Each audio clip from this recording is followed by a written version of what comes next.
সিলেটের গোয়াইনঘাট উপজেলা Jaflong BGB camp সংলগ্ন পর্যটন সিঁড়ি এলাকায় স্কাউটের নাম ব্যবহার করে ক্ষুদ্র ব্যবসায়ীদের কাছ থেকে অর্থ আদায়ের অভিযোগ উঠেছে। অভিযোগ অনুযায়ী কয়েকজন ব্যক্তির দোকান প্রতি 200 টাকা করে সংগ্রহ করছেন বলে দাবি করেছেন স্থানীয় ব্যবসায়ীরা।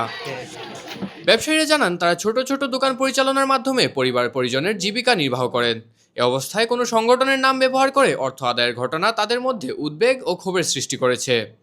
তারা বিষয়টির সুষ্ঠু তদন্ত এবং প্রকৃত ঘটনা উদ্ঘাটনের দাবি জানিয়েছেন। অভিযোগের বিষয়ে অভিযুক্ত ব্যবসায়ী মিজান মিয়া কোনো মন্তব্য করতে রাজি হননি।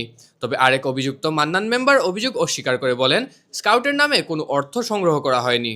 স্থানীয় ব্যবসায়ী ও সংগঠনের বিভিন্ন খরচ মেটানোর জন্য এই অর্থ সংগ্রহ করা হয়েছে। আসলে আমরা সাংগঠনিক কিছু কাজের জন্য আমরা আংশিক কিছু করে টাকা নিচ্ছি প্রত্যেকটা দোকানদার থেকে। এখানে কোনো রোবার স্কাউট বা কোনো টিমের জন্য আমরা কোনো টাকা তুলে নাই। সব দোকানদারাই জানে যে এটা আমাদের একটা সংগঠন রেজিস্ট্রেশন হয়েছে, এটার একটা অফিস দরকার। আমাদের সব দোকানদাররা মিলে আমাকে বলছে যে একটা অফিস লাগবে।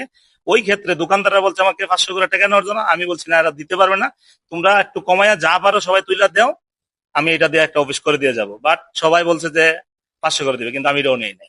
কিন্তু তারা আবার দেখছি যে দুই একজনে কিছু করে 200 করে টাকা আমি পরে বলে দিছিলাম এই অফিস করতে 200 করে টাকা তোলার জন্য। এই ক্ষেত্রে কি আমি 200 করে টাকা সবার কাছ থেকে নিচ্ছি, বা এখন সবার কাছ তো নেই নাই, সামান্য আংশিক কিছু দোকানদার কাছ থেকে নিচ্ছি। রোবার স্কাউট বা অন্যান্য টিমের জন্য, রোবার স্কাউট একটা স্বেচ্ছাসেবী টিম, তাদের নামে কোনো টাকা এখানে আমি তুলে নেই। এদিকে গোয়াইনঘাট উপজেলা মুক্ত স্কাউট গ্রুপ ও প্রকৃতিকন্যা জাফলং মুক্ত স্কাউট গ্রুপের নেতারা জানান তারা বিভিন্ন সময় প্রশাসনের স্বেচ্ছাসেবী কার্যক্রমে অংশ নিলেও এর জন্য কোনো অর্থ গ্রহণ করেননি। অভিযোগের সঙ্গে তাদের কোনো সম্পৃক্ততা নেই বলেও দাবি করেন তারা।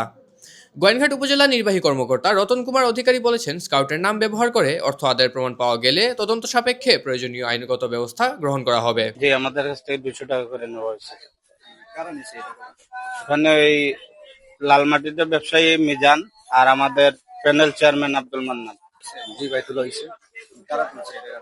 এটা এলাকার মাননীয় মেম্বার আর ব্যবসায়ীর একজন মিজান ভাই, এরা দুজনের গতকালকে টাকা তুলছেন 200 টাকা করে। কিসের নামে তোলা হয়েছে এটা? স্কাউট, রোবার স্কাউট গোয়েনঘাট প্রশাসনের নাম করিয়া তারা টাকা তুলছেন 200 করে গতকাল। আচ্ছা, এখানে কি প্রশাসনের বা রোবার স্কাউটের কেউ আসছিল? না, লোকে কেউ আসছিল না, শুধু মেম্বার সাহেব আর মিজান যে ব্যবসায়ী একজন, তারা দুজন আসছিল। এখানে কত টাকা করে তোলা হয়েছে? প্রতি দোকানদার থেকে তোলা হয়েছে 200 টাকা করে।